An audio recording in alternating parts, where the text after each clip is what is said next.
Saudi আরবে মক্কা মদিনায় 20 রাকাত পড়ে, কোনো অসুবিধা নাই। অন্যান্য মসজিদগুলো 8 রাকাত পড়ে, এই নিয়ে এদের মধ্যে মারামারি আছে? মক্কা মদিনায় 20 রাকাত তারাবি হয়। সহিহ হাদিসের আলোকে তারাবি কত রাকাত? মক্কা মদিনা হলো সরকারি মসজিদ, সরকারের পক্ষ থেকে 20 রাকাত হয়। সৌদি আরবে আর কোনো মসজিদে 20 রাকাত হয় না। তারাবির সালাত 8 রাকাত। 20 রাকাতের হাদিস জাল। আপনি দেখে নিয়ে এসছেন, আপনি পথ খরচ দিচ্ছেন, আপনি 14 প্রকার খাবার রেডি করে রেখেছেন।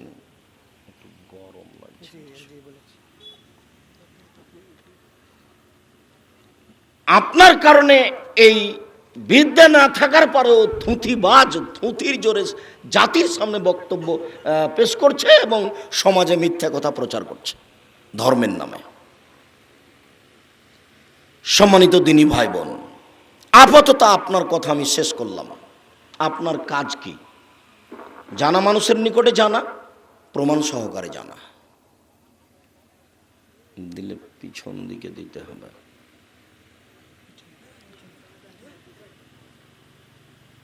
এরপরে একটু আমাদের পরিচয়, আমরা কারা। আপনাদের পরিচয় লাগলে একটু আমাদের লাগবে না? আমাদেরও পরিচয় হওয়া দরকার যে আলেম ওলামাকে।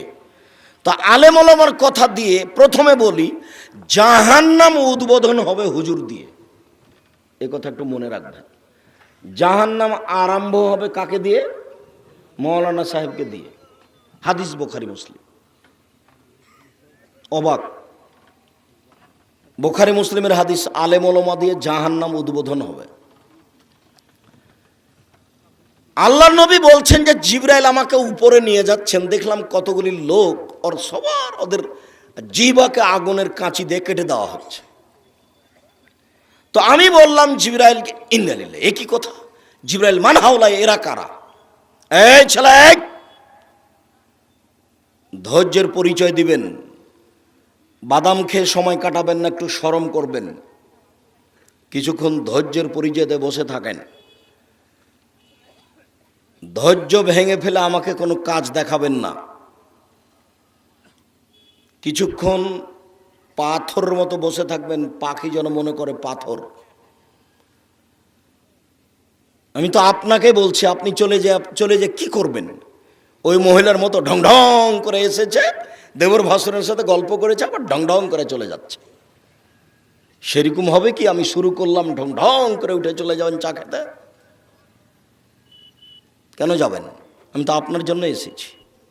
বাড়ি যে স্ত্রীকে ঠিক করে দিন, একটু পরে 1-2 মিনিট পরই বলছি। রাসূল সাল্লাল্লাহু আলাইহি সাল্লাম বলেন, পৃথিবীর মানুষ বাল্লেগু আন্নী ওয়ালা আয়া, আমার একটা কথা জানা থাকলে অন্যকে বলো। এটা আল্লাহ রাসূলের আদেশ। তুমি যে জানো যে পায়খানা ঘরে ঢুকলে আল্লাহুম্মা ইন্নী আউযু বিকা মিনাল খুবুস ওয়াল খাবাইস বলতে হয়, এটা আরেকজনকে বলে দাও, আরেকজনকে বলে দাও। আপনি যে মা, বাচ্চাটা গিলাসটা হাতে করে মুখে দিচ্ছে, তা আপনি মা হিসেবে বলেন আব্বু বিসমিল্লাহ, আব্বু বিসমিল্লাহ বলো, আব্বু বিসমিল্লাহ বলো। বহুদিন পূর্বে আপনাকে বলে গেছি, আপনার স্ত্রী বাচ্চাকে দুধ খাওয়াচ্ছে, আপনার স্ত্রীকে বিসমিল্লাহ বলতে হবে। আপনার স্ত্রী যদি বিসমিল্লাহ না বলে, এ দুধ শয়তান খাবে, নিশ্চিত খাবে, অবধারিত খাবে। নবী বলেছেন খাবে, অতএব খাবেই খাবে। তার মানে আপনার স্ত্রী মাস্টার ডিগ্রি পাস করেছে বটে, 10টা সন্তান প্রসব করেছে, 2টা করেছে বটে, তবে বাচ্চা লালন পালন করতে জানে না। বাচ্চাকে দুধে মুখ দেওয়ালে প্রথমে বিসমিল্লাহ বলতে হবে। হুযায়ফা রাদিয়াল্লাহু তাআলা আনহু বলেন, রাসূল সাল্লাল্লাহু আলাইহি সাল্লাম বলেছেন, ইন্না শায়তান ইস্তাহিল্লুত তাম আল্লাহ ইযকার ইসমুল্লাহ আলাইহি, নিশ্চয় শয়তান ওই খাদ্য খায় যে খাদ্যে বিসমিল্লাহ বলা হয় না। হাদিস বুখারী মুসলিম। যে খাদ্যে বিসমিল্লাহ বলা হয় না সে খাদ্য কে খায়? শয়তান। এটা মনে থাকবে না? তো আপনার বাচ্চাকে যে আপনার স্ত্রী দুধ খাওয়াচ্ছে, তখন যে আপনার স্ত্রী বিসমিল্লাহ বলে না, তো এই দুধ আর কে খাবে? শয়তান খাবে, নিশ্চিত খাবে, অবধারিত খাবে। নবী বলেছেন খাবে, অতএব খাবেই খাবে। তার মানে একটা কথা জানা থাকলে অন্যকে বলে দিতে হবে, এ কথা মুহাম্মদ সাল্লাল্লাহু আলাইহি সাল্লাম বলেন। 2, ওয়াহাদ্দেসন বানি ইসরাইল আল্লাহ হারাজ, বানি ইসরায়েলের কাহিনী বলো কোনো দোষ নেই, মানে সত্য কাহিনী। সত্য কাহিনী কি একটা শোনাই, সত্য কাহিনী বুখারী মুসলিমের হাদিস, হাজার হাজার বছর আগেকার কাহিনী। 3টে শিশু বাচ্চা মায়ের কোলে কথা বলেছিল দুধ খাওয়ার সময়। 3টে শিশু বাচ্চা দুধ খাওয়ার সময় মায়ের কোলে কথা বলেছিল। তার একজন হলেন ঈসা আলাইহিস সালাম, আর দ্বিতীয় জনের ঘটনা হলো এই, হাজার হাজার বছর আগে একজন লোক ছিল, তার নাম ছিল জোরাইজ। তিনি গির্জা ঘরে ইবাদত করতেন। ফাজাত উম্মুহু, ইতিমধ্যে তার মা আসলেন। তার মা এসে তাকে ডাকলেন। তখন জোরাইজ মনে মনে ভাবলো, উসালে উজিবহা, আমি এখন সলাত আদায় করব না মায়ের ডাকে সাড়া দিব, আমি এখন সলাত আদায় করব না মায়ের ডাকে সাড়া দিব। ভাবতে ভাবতে দেরি হয়ে গেছে। তখন মায়ে বলছেন, আল্লাহুম্মা লা তুমি তুহাত্তা তুরিয়াহু ওজুহাল মুমিসাত, আল্লাহ তুমি এই ছেলের মরণ দিও না, আমার ডাকে সাড়া দিল না, তুমি এই ছেলের মরণ দিও না যতক্ষণ পর্যন্ত বদ মহিলার সাথে তার দুর্ঘটনা না হয়েছে। পতিতালয়ের মহিলার সাথে যখন দুর্ঘটনা হবে তখন সে যেন মরে, কেন আমার ডাকে সাড়া দিল না।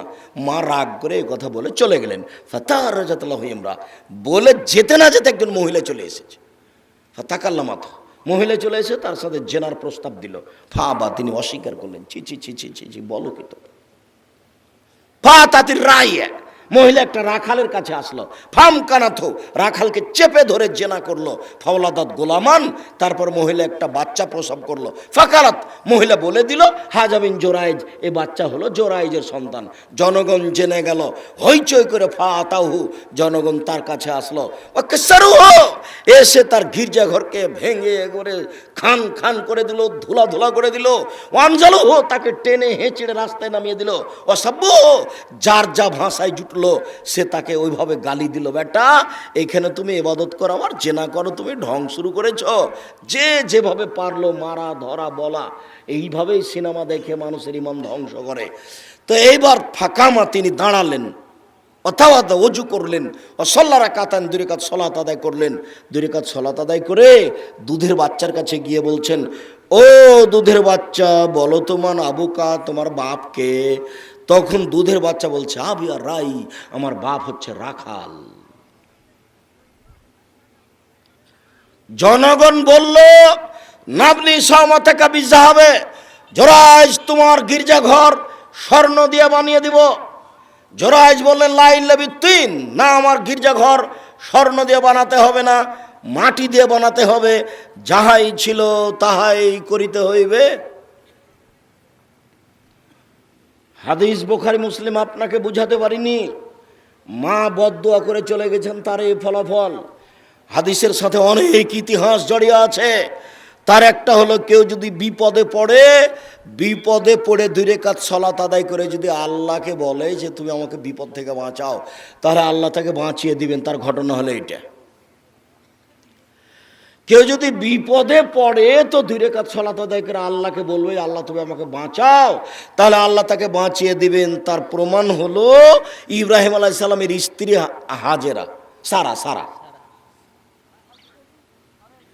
সেই কথা তো আপনাকে এখন বলে আমি আমার সময় এখানে শেষ করতে পারি না। আমি তো আপনার সাথে কথা বলেছি নেশাদার দ্রব্য সম্পর্কে, খুব সাবধান।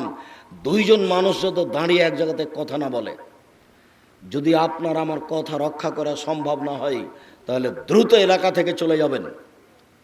যতক্ষণ পর্যন্ত আমার পাশে সাথে আছেন ততক্ষণ পর্যন্ত নিজ স্বাধীনতা ত্যাগ করে থাকবেন। যেহেতু আপনি এসেছেন এই জন্য, আর আমি এসেছি এই জন্য, 2 জনের উদ্দেশ্য একই। এই সময় অন্য কোনো কাজ ভিতরে নিয়ে আসবেন না। এক পায়ে দাঁড়িয়ে থাকবেন, আপনি বসতে জায়গা পান আর না পান। আরো এখানে জরুরি কথা, জীবনে কোনোদিন ছেলে মেয়ের জন্য বদদুয়া করবেন না। ছেলে মেয়ে যদি মারে, তাহলে তাড়াহুড়া করে ওযু করে ঘরের ভিতরে ঢুকে বলবেন, আল্লাহ আমি তো এমন ছেলে চাইনি, ছেলে তুমি আমাকে ফিরিয়ে দাও। ছেলে যেন আমার কাছে ক্ষমা চেয়ে বলে, আব্বু আমার ভুল হয়েছে, আম্মু আমার ভুল হয়েছে, আপনাকে আমার কোনোদিন এভাবে কথা বলবো না। তুমি আমাকে ছেলে ফিরিয়ে দাও, এ বলে আপনি আল্লাহর কাছে কান্নাকাটি করেন। আপনি কেন বলতে গেলেন তোকে ত্যায্য পুত্র করলাম, তোকে ত্যায্য পুত্র করলাম, তোকে এই করলাম সেই করলাম? মরা পর্যন্ত যদি খালি ত্যায্য পুত্র বলেন তো কিছুই লাভ নাই, মরলে জমি নিয়ে নেবে, ও জমি ভাগ করে নেবে। ত্যায্য পুত্র কথার কোনো দাম নেই। ছেলে মেয়ের জন্য কোনোদিন ভুলেও বদদোয়া করবেন না, বদদোয়া করলেই তার ধ্বংস নেমে আসবে। হাজার হাজার বছর আগেকার কাহিনী, এই যে বানি ইসরায়েলের কাহিনী। তিন ওমান কাযাবা আলাইয়া মুতাআম্মিদান ফালিয়াতাবাওয়া মাকআদাহু মিনান নার। কোন হুজুর যদি কোনো কথা আমার নামে বলে, সেই কথা যদি আমার না হয় তাহলে তার থাকার জায়গা জাহান্নাম। এখন অজু করার সময় যদি বলে যে কাঁধ মাসা করতে হবে, কাঁধ মাসা যদি হাদিস দ্বারা প্রমাণ না হয় তাহলে যিনি বলছেন তার জন্য থাকার জায়গা জাহান্নাম। আল্লাহুম্মা সাল্লি আলা সাইয়্যিদিনা মাওলানা নবিয়ানা মুহাম্মদ। এই দুরূদ আপনি পড়েন। আমি আব্দুর রাজ্জাক আপনার দুরূদ বন্ধ করতে আসিনি, কোথাও যায় না। এই গত সফরে ছিলাম চট্টগ্রাম রাঙ্গামাটি, গত সফরে ছিলাম বরিশাল পটুয়াখালী, বরিশাল বরগুনা, যার কারণে এই কথাগুলি আসছিল বেশি, যে আমি আপনার দুরূদ বন্ধ করতে আসিনি। আমি বলছি যদি এই দুরূদ প্রমাণ না করা যায় তাহলে হুজুর জাহান্নামে যাবে। এর প্রমাণে হাদিস বুখারী মুসলিম। জুব্বা যত বড় হোক, পাগড়ি যত বড় হোক, আলখাল্লা যত বড় হোক, পৃথিবীর কোনো শক্তি তাকে ঠেকাতে পারবে না। তার তাহাজ্জুদ, তার হজ, তার জীবিকা, তার জিকির আজকার কোনো কিছু তাকে ঠেকাতে পারবে না। ও জাহান্নামে যাবেই। এ কথা মুহাম্মদ সাল্লাল্লাহু আলাইহি সাল্লাম বলেন, হাদিস বুখারী মুসলিম। আমি একজন অনুবাদক। মুহাম্মদ সাল্লাল্লাহু আলাইহি সাল্লাম এ কথা আজ থেকে নিয়ে 1450 বছর পূর্বে বলেছেন। এইভাবে হাদিস গ্রন্থে পড়ে আছে। এদেশে একটা বই পাওয়া যায়, উপদেশ। ওই বইয়ের আলোচনাতে হাদিস দেওয়া আছে আলেমদের অবস্থা। এখন উপদেশ বই যদি আপনি আমাকে বলেন যে আপনি লিখেছেন, আপনি পড়েন, তাহলে তো একটা বেকায়দা হয়ে যাবে। মাসিক আল ইতেশাম পত্রিকার জন্য কত আমার শ্রম আছে, কত পরিশ্রম। মাসিক আল ইতেশামের জন্য 10 জন মুফতি আছে, মাসিক আল ইতেশামের জন্য 10 জন গবেষক আছে, মাসিক আল ইতেশাম পত্রিকার জন্য 14 জন কর্মচারী আছে, মাসিক আল ইতেশামের জন্য একটা প্রেস মেশিন আছে, মাসিক আল ইতেশামের জন্য একটা কাটিং মেশিন আছে। কত খরচ প্রতি মাসে। আমি 10 জন মুফতি নিয়ে বৈঠক করি। 50টা প্রশ্ন আগে বৈঠকে পাস হতে হবে, তারপরে পত্রিকাতে আসবে, ছাপবে। এত পরিশ্রম করে আমি কাজটা করলাম, আর আপনার কাছে 20 টাকা 25 টাকা ভারী হয়ে গেল। আমি জাতির কাছে বলে যাচ্ছি, জাতির জন্য বলে গেলাম, অমূল্য বলে রেখে যাচ্ছে অমূল্য সম্পদ। জামিয়া সালাফের মুখপাত্র পত্রিকা মাসিক আল ইতেশাম পত্রিকা। পৃথিবীর প্রত্যেকটা বাঙালিকে পড়তে হবে মাসিক আল ইতেশাম পত্রিকা, দিন ধর্ম সঠিকভাবে জানার জন্য। আমার কথা আমি বলে গেলাম। জাতি যদি আমানতের খেয়ানত করে, এর জন্য জবাব আমাকে দিতে হবে না, জাতিকে দিতে হবে। জাতি বই পড়বে, কি করলে কি হয়, কি করলে কি হয়, কি করলে ছাই হয়, কিছুই হয় না। বইয়ের নাম কি করলে কি হয়, বইয়ের নাম মুকশেদুল মুমিনিন। একটা হেডলাইন আছে যে অবিবাহিত অবস্থায় অবিবাহিত ছেলে মেয়ের পড়া নিষেধ। হেডলাইন দেখে যে দেখে সেই পড়ে, যে দেখে সেই পড়ে। কিরে এখানে কি আছে? তাই হেডলাইনের পরে লেখক লিখছেন, ভরা পেটে স্ত্রী মিলন হলে ছেলে ভ্যাংচা হয়, সফরের পূর্বে স্ত্রী মিলন হলে ছেলে টেরা হয়, চন্দ্র সূর্য গ্রহণের সময় স্ত্রী মিলন হলে ছেলে কানা হয়। এইভাবে লিখতে লিখতে 7-8 পৃষ্ঠা লিখলেন। আল্লাহর কসম, আল্লাহে আল্লাহর কসম, আল্লাহে আল্লাহর কসম, আমি আব্দুর রাজ্জাক বিন ইউসুফ বলছি, হেডলাইনের পরে একটা কথাও সত্য নেই, সব মিথ্যে। শুধু মিথ্যে নয়, সরাসরি কোরআনের বিরোধী। কোরআন মাজিদে আল্লাহ বলছেন, নিসাউকুম হারসুল লাকুম ফাতু হারসাকুম। পৃথিবীর মানুষ তোমাদের স্ত্রী, তোমাদের জমি। আল্লাহ তাআলা বলছেন, পৃথিবীর মানুষ তোমাদের স্ত্রী, তোমাদের ক্ষেত, তোমরা তোমাদের জমিতে আসো তোমাদের ইচ্ছা মতো। সকালেই কি, বিকেলেই কি, ভরা পেটেই কি, সফরের পূর্বেই কি, চন্দ্রগ্রহণ লাগলেই কি আর না লাগলেই কি। এই কথা আল্লাহ বলছেন, আর লেখক এভাবে বলেন।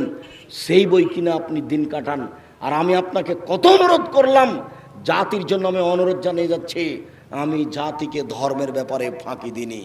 জাতির যদি রাস্তাঘাট করে দিতে না পারি, জাতির যদি স্কুল কলেজ করে দিতে না পারি, জাতিকে চূড়ান্ত সঠিক ধর্ম দিতে পারবো ইনশাল্লাহ।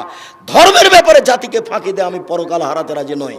আমি মুখে কলমে মিডিয়ায় জাতির সামনে সঠিক কথা বলার চেষ্টা করছি, মিডিয়া জাতির সামনে পেশ করেছি। আপনার অনলাইন আল ইতেশাম টিভি, অনলাইন আল ইতেশাম টিভি, জামিয়া সালাফের পক্ষ থেকে আছে অনলাইন আল ইতেশাম টিভি মিডিয়া। আর এই কলম আছে মাসিক আল ইতেশাম পত্রিকা সহ আরও অনেক বই। আর আমি নিজে মুখে বলছি, জাতিকে বলার জন্য বলে যাচ্ছি, আমি জাতির ক্ষতি করছি এটা আমার মনে বলে না, আমার মনে সব সময় বলছে আমি বিভিন্নভাবে জাতিকে সঠিকভাবে দিন ধর্ম পৌঁছানোর জন্য চেষ্টা চালিয়ে যাচ্ছি। জাতি যদি মূল্যায়ন না করে, জবাব আমাকে দিতে হবে না, আপনাকে দিতে হবে। যার কারণে মাঝে মধ্যে বলেছি, যুবক আমার বক্তব্যের সাথে মুনাফিকি করো না, দেখো আমি যেটা বলছি সেটাকে মূল্যায়ন করার চেষ্টা করিও। সম্মানিত দিনী ভাই বোন, আল্লাহর নবী বললেন, পৃথিবীর মানুষ আমার একটি কথা জানা থাকলে অন্যকে বলো। 2, বানি ইসরায়েলের কাহিনী বলো। 3, কেউ যদি কোনো কথা আমার নামে বলে, সেই কথা যদি আমার না হয়, তাহলে তার থাকার জায়গায় জাহান্নাম। হুজুর যত বড়ই হোক, জুব্বা যত বড়ই হোক, যার কারণে হুজুর মুখ দিয়ে যে কথা বলছে সেটাকে ঠিক করে নিতে হবে নবীর কিনা। হুজুর যে কলম ধরলেন, কলম ধরার আগে ঠিক হতে হবে যেটা উনি কলমে লিখলেন সেটা ঠিক কি বেঠিক। এদেশের মাটিতে প্রায় 3 লক্ষ মানুষের বানানো হাদিস আছে। ফাজাইল আমলে বই আছে যে আদম আলাইহিস সালাম ভারত থেকে 60,000 বার হজ করতে গেছেন, তাহলে বয়স হতে হবে 60,000 বছর। বয়স কত হতে হবে? 60,000 বছর। 60,000 বছর কি এখানে আছে গো?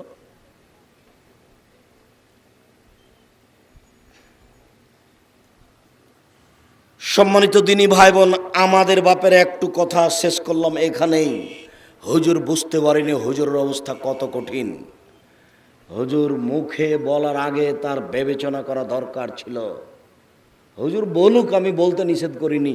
বালাগাল্লা বে কামালিহি কাসাফাদ্দ যাবে জামালিহি হাসানাত জামিও খেসালিহি সাল্লু আলাইহি ওয়া আলিহি। আমি বলতে নিষেধ করিনি। যদি এটা রাসূলের দুরূদ না হয় তাহলে কি হবে? মরার সাথে সাথে মুখখানা আপনি কেবলার দিকে করে দিলেন, আমি কেবলার দিকে করতে নিষেধ করিনি। কেবলার দিকে করা যদি রাসূলের পক্ষ থেকে না হয় তাহলে আপনার কি হবে? শুনুন, অজু দিয়ে গোসল দিয়ে দিতে হবে। অজু দেওয়ার পূর্বে পেট চেপে পেশাব পায়খানা বের করলেন, নখ কাটলেন, পরিষ্কার পরিচ্ছন্নতা করলেন। এই কাজ যদি নবীর না হয় তাহলে আপনার কি হবে? কে আপনাকে মাতাব্বরি করতে বলল? কে আপনাকে মাতাব্বরি করতে বলল?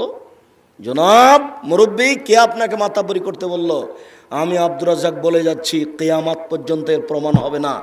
জাতি যদি কোনোদিন প্রমাণ করে দিতে পারে যে মানুষ যে মারা গেছে তার নখ কাটতে হবে তারপরে গোসল, মানুষ যে মারা গেছে তার পেট চেপে পেশাব পায়খানা বের করতে হবে তারপরে গোসল, মানুষ যে মারা গেছে তার নিচের লুম পরিষ্কার করতে হবে তারপরে গোসল, মানুষ মারা গেছে তার গোপ ছোট করতে হবে তারপরে গোসল, এটা যদি প্রমাণ হয়ে যায়, আমি আব্দুর রাজ্জাক বিন ইউসুফ জাতির সামনে কথা বলবো না, বলবো না, বলবো না।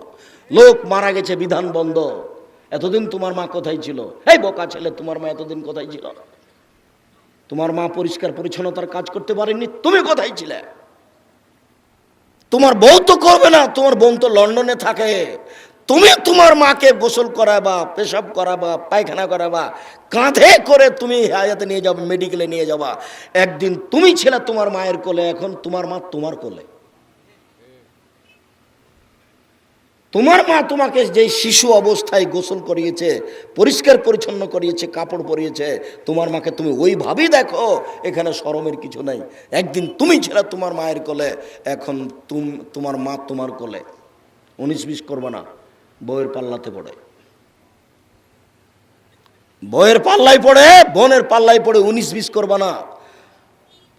জোরে হাঁটার অনুমতি নাই মায়ের সামনে, জোরে হাঁটার, জোরে কথা বলার অনুমতি নেই, একবারে টোটালে নিষেধ করা আছে। আল্লাহ না করে দিয়েছে, আল্লাহ। এবার একটু আমার দিনী বোন যারা এসেছেন, এই মেয়ে কথা বলছো কেন? শরম হয় না তোমার? মাথায় কাপড় দিয়ে আসনি, আবার ঢং ঢং করে এসেছো। মাথায় কাপড় দাওনি কেন? মাথায় কাপড় দাও। ক্লাস 10-এ পড়ো, ঢং ঢং করে বেড়াও, তোমার বাপ মা তোমাকে কিছু বলে না? জন্ম দিতে পারলে মা হওয়া যায় না, প্রসাব করাতে পারলে মা হওয়া যায় না, নীতির নাম মা। বাচ্চাকে দুধ খাওয়াতে শিখেননি, মাস্টার ডিগ্রি পাস করেছেন, কিসের আপনি মা? তোমার মায়ের কারণে তুমি মাথায় কাপড় দাওনি, মাথায় কাপড় দাও আগে, তারপরে কোনো কথা। দিনী বোন, আপনাকে কয়েকটা কথা বলছি, আপনি একটু চুপচাপ এক খেয়ালে চেয়ে থাকেন, আমার দিকে কান লাগিয়ে থাকেন, শুনুন। আপনি যদি 4টা কাজ করতে পারেন, জান্নাতের সব দরজা খোলা, যেটা ইচ্ছা সেটাতে আপনি ঢুকতে পাবেন। 4টা কাজ করবেন। 1, সলাত খামসা, 5 ওয়াক্ত সলাত আদায় করবেন, নামাজ পড়বেন। 2, সমাজ সাহারাহা, রমজান মাসে সিয়াম পালন করবেন। 3, আতাত বালাহা, স্বামীকে মেনে চলবেন। 4, আহসানাত ফারজাহা, জেনায় লিপ্ত হবেন না। 1, ওই মহিলার জন্য জান্নাতের সব দরজা খোলা, যে 5 ওয়াক্ত সলাত আদায় করলো। 2, রমজান মাসে সিয়াম পালন করলো। 3, স্বামীকে মেনে চললো, তিতা লাগলেও মিঠা লাগলেও। 4, জেনায় লিপ্ত হলো না। যদি আপনার কোনোদিন জেনা ঘটে যায়, তাহলে আপনি আজ থেকে কান্নাকাটি করেন মরা পর্যন্ত, চোখের পানি ঝরিয়ে, ইনশাআল্লাহ এই নেকি আল্লাহ, এই পাপ আল্লাহ নেকিতে পূর্ণ করে দেবেন। আপনাকে বিনয়ের সাথে কান্নাকাটি করতে হবে। জেনা ঘটে যাওয়ার জন্য আপনি কান্নাকাটি করে আল্লাহকে বলুন। আল্লাহ তাআলা ওয়াদা করেছেন মানুষের সাথে, আদমের ছেলে মেয়েকে বলেছেন, আদমের ছেলে মেয়ে শুনে রাখো, অনাহান নাফসা আনিল হাওয়া ফাইনাল জান্নাতা হিয়াল মাওয়া। আদমের ছেলে মেয়েরা যদি অশ্লীল কাজ বন্ধ করতে পারে, আমি আল্লাহ তাদেরকে জান্নাতুল মাওয়া দিয়ে দিলাম। এটা তার ওয়াদা। এই যুবক, তুমি শোনো, তুমি যদি আজকে অশ্লীল কাজ বন্ধ করতে পারো, তোমার জন্য জান্নাতুল মাওয়া রেডি করেছেন, এ কথা আল্লাহ তাআলা বলেন। অতএব 4টা কাজ করুন। তার 3 নম্বর কাজ হচ্ছে স্বামীকে মেনেই চলেন। স্বামীর সাথে কথা বন্ধ করে দিনরাত কাটায়েন না, মাস মাস কথা বলেন না, সপ্তাহ সপ্তাহ কথা বলেন না। রান্না করার পরে ছেলে মেয়েকে দিয়ে খাওয়ার পাঠান, এই সংসার চলবে না। যদি 1 গ্লাস পানিও দেন কোনো সময়, তাহলে সামনে এভাবে ঠ্যাক্কস করে রেখে চলে যান। এই সংসার চলা ঠিক নয়। জান্নাত হবে না, শেষ পর্যন্ত জাহান্নাম হবে। আপনার স্বামী আপনাকে গালি দেয়, এ কথাই ঠিক। আপনার স্বামীর মুখ খারাপ, এ কথাই ঠিক। আপনার স্বামী আপনাকে মারে, এ কথাই ঠিক। আমি আব্দুর রাজ্জাক বিন ইউসুফ, আপনার দ্বীনি ভাই, আপনাকে আমি অনুরোধ জানাচ্ছি, আপনি প্রতিবাদ না করে, তার গালি শুনে, তার মার খেয়ে আপনি চুপচাপ এই সংসার করেন, আপনার জন্য ভালো হবে। শেষ পর্যন্ত যদি আপনি মনে করেন সংসার চলবে না, তাহলে আপনি খোলা তালাক করে নেন। 1 মাস পরে যে কোনো জায়গাতে বিবাহ বসতে পারবেন, কোনো সমস্যা নেই। কাজীর কাছে গিয়ে খোলা তালাক করে নেন, চেয়ারম্যান মেম্বারের কাছে খোলা তালাক করে নেন, আর এক জায়গাতে বিবাহ বসেন 1 মাস পরে। কিন্তু এইভাবে কথা বন্ধ করে মাস মাস সপ্তাহ সপ্তাহ কাটায়েন না, এটা জায়েজ নয়।